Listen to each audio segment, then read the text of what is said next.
Welcome back to the Westmoreland Sports Network pregame show, WPIAL semifinal edition, as we get you set for Penn-Trafford and Peters Township here tonight. And we're now talking with the 10th-year head coach of the Penn-Trafford Warriors, John Ruane. And Coach, first of all, congratulations for getting here. It's certainly not easy. There's only 4 teams left in the whole classification in the WPIAL, and you're one of them, so congratulations. Appreciate that. Yeah, it's been a tough year full of adversity for our guys, and we're fortunate to be where we're at.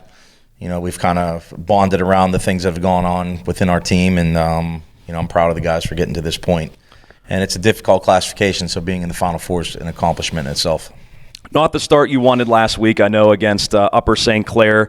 They take the lead early in the third quarter, but Ethan Carr comes back with a kick return and seemed to spark your group. What kind of were your thoughts on last week's victory? And, again, the kind of slow start and then Ethan's kickoff return. Yeah, what's funny is we controlled the ball in the first half quite a bit. I mean, I don't know what the official numbers were, but it was like 18 minutes to 6 or something crazy. We just couldn't put points on the board. We got ourselves behind the sticks quite a bit. We had a lot of pre-snap penalties, which was terrible. So instead of 1st and 10, after we pick up a first down, now it's 1st and 15. So we did a lot of things to shoot ourselves in the foot. Upper St. Clair's a good team as well. I wish we'd have played a little bit cleaner football game, put some points up early, but we did not. But we rallied. We went into the halftime. We thought our defense played great. Tough drive to start the second half, but Ethan hit the kickoff return, and we kind of rallied around that from there and played with a lot of momentum.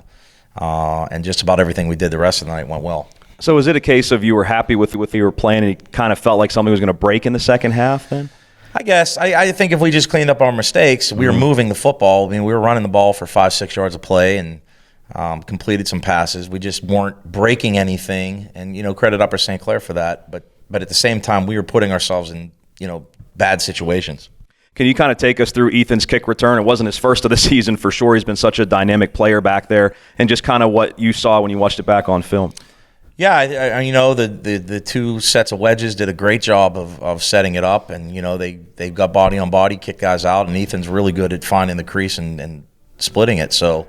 It's what he's been doing all season long for us. He's been dynamic, as you said, on kickoff return and everything he does. And then he turned on the Jets and scored. After the return, Mason Fry intercepted a pass, led to a Gabe Dunlap touchdown. Cole DeFilippo recovered a fumble, led to a Dunlap to Carr hookup for a touchdown. It was 24-7 early in the fourth quarter, and then the defense would end up causing another turnover before it was all over. So you mentioned, Coach, the defense playing a stellar game, especially in that, really all game, but the second half coming up with those huge turnovers. Yeah, our defense has been what's gotten us here to this point. I mean, they've been solid every single week. Very few points let up against our first team other than the game or two. That's how you win. I mean, if you can keep people off the board, you keep giving your offense chances, then you're eventually going to crack it. And our defense just kept giving us chances, and we did come through. But they play great as a unit. Secondary communicates very well. They fly to the football. Our linebackers have had an exceptional year, and our defensive line has 3 multiple-year starters on it. So, that was the expectation coming in, that we'd have a strong defense, and it's been true to form.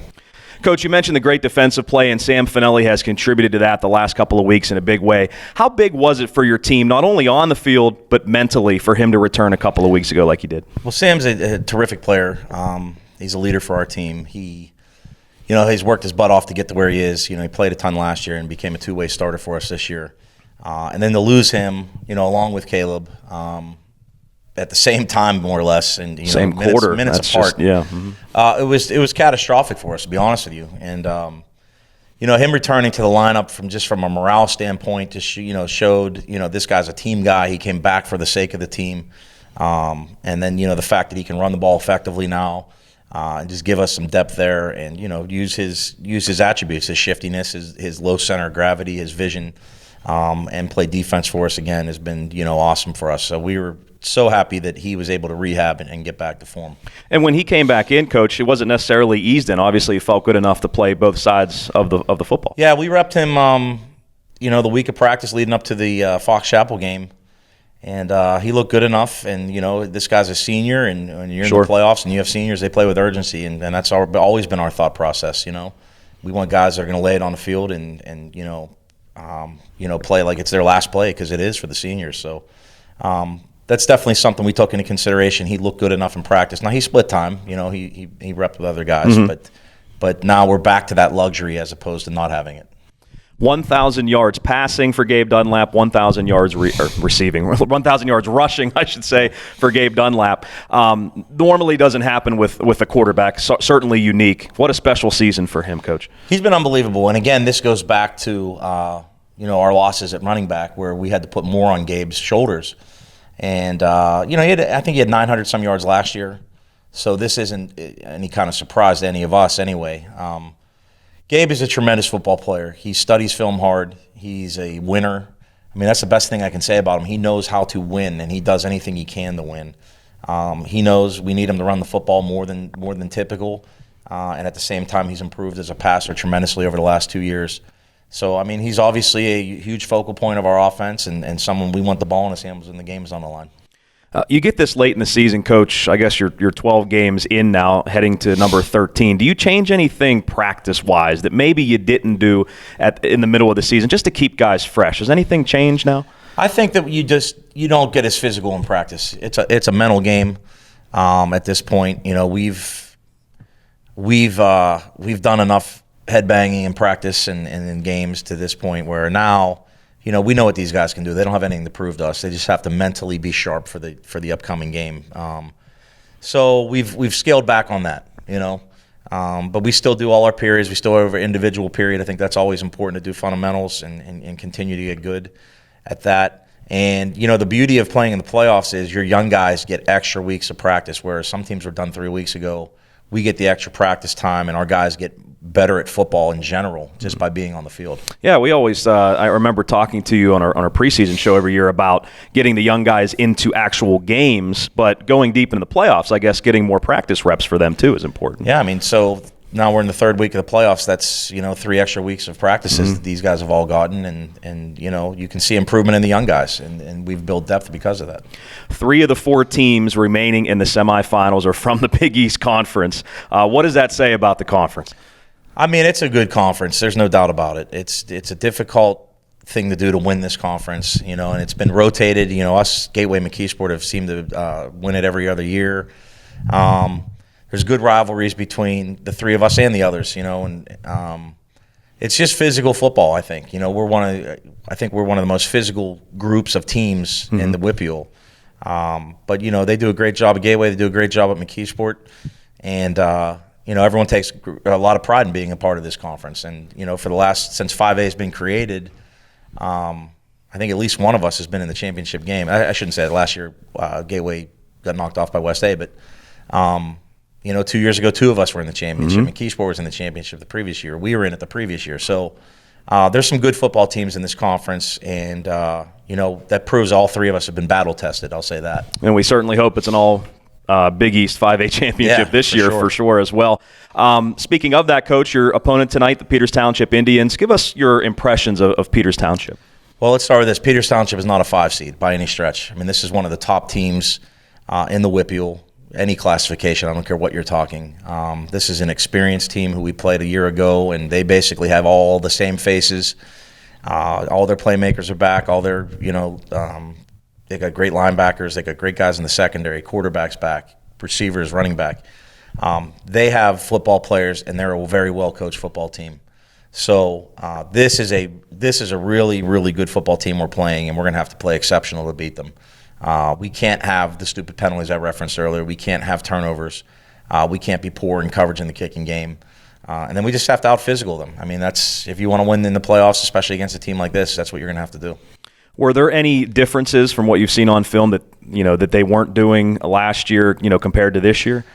Well, I think both teams have a ton of 2-year starters now, and that experience is the biggest thing. I mean, there's chemistry on both teams. People play faster on both teams. People have seen you can't trick people really on both teams. They've seen it all. So I think we're alike in that regard. Obviously, we don't do the same things on offense and defense. But that's what I see in Peters Township. It's just a really good football team who you can't really dupe. I mean, you're going to have to line up and beat them to beat them. So they don't do a whole lot different schematically than last year, or they change not things really. around? I don't think so. I mean, I don't know why they would. They were great last year. Yeah. They were a fade route away from making the championship. Penn Hills, got a late play on them. they were a good football team last year. We just, it was a toe-to-toe battle with those guys, and they got the last break on the field goal, and we're hoping for another good game this year. Among a bunch of guys, you could talk about them. I'll just mention one, Josh Casilli, really good wideout for them going to Penn. Also played some Wildcat last week. What makes him so dangerous, and what do you got to do to slow him down? What makes him dangerous is you can't just focus on him. He's a great athlete. He's a great football player. But if you start keying on him, someone else is going to torch you. So it's not like this is a guy you can double cover or anything like that. Obviously, when he's in the Wildcat, you pay a little extra attention to him. But he's equally as efficient on defense. I mean, this guy plays like a hybrid. He's making tackles in the run game. He's reading his keys, dropping in the pass game. So he's a really, really well-schooled football player, but he plays with speed, and he's, really dynamic for them. Coach, finally, your keys to win here tonight against the other PT. Yeah, we have to make every possession count. I mean, we can't have 3 and outs and put their offense on the field. It would be a struggle. We need points, not 3 points either. We need to score touchdowns when we have the football in our hands. Our defense has to continue what they've done. They have to gang tackle. They have to get to the ball, generate turnovers, and then, last year was an absolute debacle on special teams. Our kick coverage was horrible, and they beat us flat out, but our kick coverage certainly was a big factor in that game, and that has to change. That's something we've really harped on. Well, I'm sure the community will show up and be yelling for the Warriors here tonight. I know how much you appreciate that, and your team appreciates that too. Yeah, we do. It's a great atmosphere every time we take the field. We love playing in front of these fans, so hopefully we give them something to cheer about Friday. Coach, are you recovering well? Is it going well? I'm walking. Okay. So if you had a game this week, you'd probably be out there. We'll see. Yeah. Semifinals, I might try to give it a go. That's right. Coach, thank you so much for your time, and good luck. Congratulations for all the success, and go get a win tonight, okay? Thank you very much, Dan. That is Coach John Ruane of the Penn-Trafford Warriors. Coming back, we will have our player interviews, first with Gabe Dunlap, then with Sam Finelli, right here on the Pregame on the Westmoreland Sports Network, counting you down to Penn-Trafford and Peters Township.